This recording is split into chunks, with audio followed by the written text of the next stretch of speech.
Welcome back to Beneath the Long Man's Feet. Here I am on a cold December day, and here in the Northern Hemisphere we approach the winter solstice. And so I have a short tale to mark the turn. It's called The Prince's Revelation. I hope you like it. The prince woke up and stretched and smiled to himself.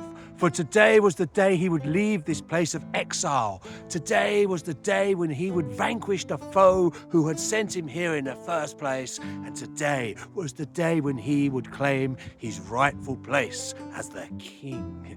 Yes, today was gonna be a good day. The prince, he dressed in his finest armor, strapped his fine sword to his belt and put his shield upon his back, and meant to leave this place of exile once and for all and stride towards the light. When he had a thought, if I am to be the king, I need to know what damage has done to my land in my absence. And surely nobody would give an honest answer to a fine lord. I need to be a bit more incognito. So he stripped off his shield and his sword and his fine armor and put them in a bag and dressed in the more simpler clothes of a traveler. And then, finally, he left this place of darkness and strode towards the light to claim back what was his. And the first person he saw on his journey was a farmer leaning against a fence post, and the prince noticed that the fields were barren and bare. "Farmer," he said, "have you had truly such a bad time? For your fields are so bare and barren." The farmer looked at the prince a bit quizzically. "I don't know where you come from, traveller, but here the fields lay bare at this time of year, waiting for the spring when they can be replanted. But I have had a mightily good year. John Barleycorn rose and was slain, and I am sure he will rise again. My corn and my grain grew plentiful. My grain silos are full. My coffers are full from selling my grain. The millers have made the finest flour and the bread from my grain and my crops. It has been a really good year." Thought the prince, this is odd. But he moved on nonetheless, and at large he came to a farmer who was tending a small herd of cows and a small flock of sheep. "Farmer," says the prince, "your herds and your flocks seem much diminished since I last saw you. Have you truly had a bad time of it?" The farmer looked at the prince again a little quizzically. "I know not where you come from, but where I come from, here, we have had a mighty good year. These animals you see before you are just the strongest of my animals, like the pigs in the sties below. These are the animals I will breed my stock for the coming year. But I have had a good year. My larders are full of beef and pork and lamb. The larders of the butchers in all the villages and the towns of all around are filled with my pork and my beef and my lamb. My coffers are full from going to market and selling those animals. I have had a really good year." Thought the prince. This was not what he was expecting to hear at all. But he continued his journey to try and find his foe, and there he saw on a small hill the mighty oak tree. Only the oak tree was bare, not a single leaf upon its fingers as they reached towards the dark sky like skeletal arms. Oak tree," said the prince. "What has happened to you? You look so bare. Have you had a truly bad time?" The oak tree yawned and opened an eye and regarded the prince with a faint air of amusement. "I need not my cloak of green at this time of year, for now I sleep until the spring when life can start again. But I have had a really good time. I am healthy. My wood has provided fuel for the farmers and the villagers from all about. My acorns have fed pigs and squirrels and all other animals. And my cloak, when it was in its full greenness, sheltered all manner of life for quite some time. I am healthy and well and have had a good year. But if you don't mind, I would now go back to sleep.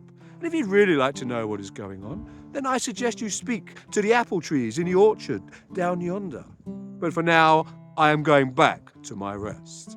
And with that, the oak tree closed his eyes and would say no more. The prince did as he was bid, and he went to the orchards where there were a host of scraggly, bare apple trees, not a leaf or fruit upon them, and again their skeletal fingers reaching towards the still darkened sky. Apple trees, said the prince. Have you had such a bad year? Do tell. There was no reply from any of the trees about him. Apple trees, please, I beg of you, tell me, have you had such a bad time? Well, eventually the king of the apple trees opened his eye and regarded the prince, again with an air of disdain. We have had a fine year. We have provided many apples from our boughs. Hatfuls, capfuls, many a bushel, bagful have we produced. And if you would see them, go to the barn at the edge of the field there, and you will see a barrel of the finest, juiciest apples you have ever tasted. And next to that is a vat of cider brewing from these apples, and that would be the sweetest, juiciest cider you have ever tasted. We have had a wonderful harvest. It has been truly magnificent. But now we sleep until we are woken at the proper time at the wassail. Now, if you don't mind, I must get back to my rest. And with that, the apple tree closed his eye and would say no more. The prince was a bit confused, but he did as he was bid, and he went to the barn at the edge of the orchard, and there, as promised, was a barrel of the finest, juiciest apples the prince had ever tasted. And there was a vat of cider brewing too, so he took the little nut-brown bowl and dipped it in and took a sip, and it was indeed the sweetest, juiciest cider, the most refreshing cider he thought he had ever tasted. He was now more confused than ever, and as he came out of the barn, he saw a crow flying high in the darkening sky. Crow, he said, crow, from your vantage point you can see the whole land. Would you not tell me what damage has been done in my absence? I know who you are, hiding here in plain sight, Prince, said the crow. But let me tell you this. If you would truly like to know what has happened in your absence, then sit by the tree there and ask the land to sing you her song and see what she has to say. And when you have done that, the one that you seek, he waits for you by the grove of trees over the yonder hill. But for now I must bid you farewell, for I have my family to seek to. Good day to you, Prince. And with that, the crow flew off and would say no more. But the prince did as he was bid by the crow, and he sat down by the tree, and he said, Land, please tell me your song. And the land, she did tell her song. The land sang her song to the prince, and it was not a song of sorrow or darkness or oppression. It was a song of love. The land had been well tended. The flora and fauna had burst forth, and now the land slept. The animals had been cared for. Everything, the crops had grown well, the land was looked after, well husbanded, and now it slept in a peaceful, happy sleep, waiting for the time of spring when it could begin the process all over again. This was not a song of oppression. This was a song of love. Well, the prince was now more confused than ever. So he picked up his bag and he strode towards the grove of trees on yonder hill, and there he saw the mighty Holly King waiting for him. And the Holly King was resplendent in his finest armor, his sharp sword and his shield, waiting for the challenge that he knew must surely come. Have you come finally to challenge me then? Said the Holly King.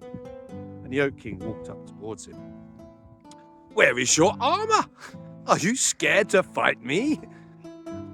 And the prince looked at the Holly King and said, It is true, I came here with every intention to fight you and vanquish you back to the darkness from which you sent me at the last solstice.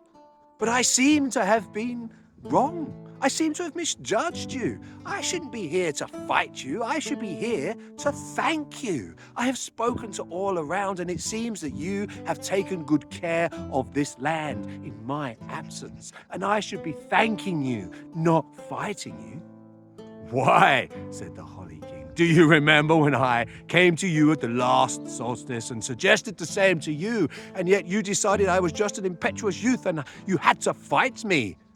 You gave me no choice, but now I accept your apology. I see that you can see the error of your ways, and it is true, we need not fight, for the world of man fights enough. And darkness must ever be followed by the light, as the light must ever be followed by the darkness. It is the way it has always been, and it is the way that it is always going to be. So, my brother, I hand you this crown gladly now, for I am tired, and I would go to my rest. And the prince took the crown, and he put it on, and became the mighty Oak King. And he said to the departing Holly King, "My brother, I give you my love and my blessings. And when you come here at the next solstice, we will not fight, but we will talk of all the things that I have done and all the things that you intend to do. For this is how it must be. Let us never fight again." And that, my friends, is how the Oak and the Holly King came to an accord. The prince had his revelation that there's no need for nature to fight itself, for the wheel must ever turn and some things are inevitable. Let man fight their own battles, and nature would take the way that is meant to be. I hope you have a blessed winter solstice, however or whatever you celebrate. And if you are in the southern hemisphere, you lucky people, I wish you a blessed summer solstice.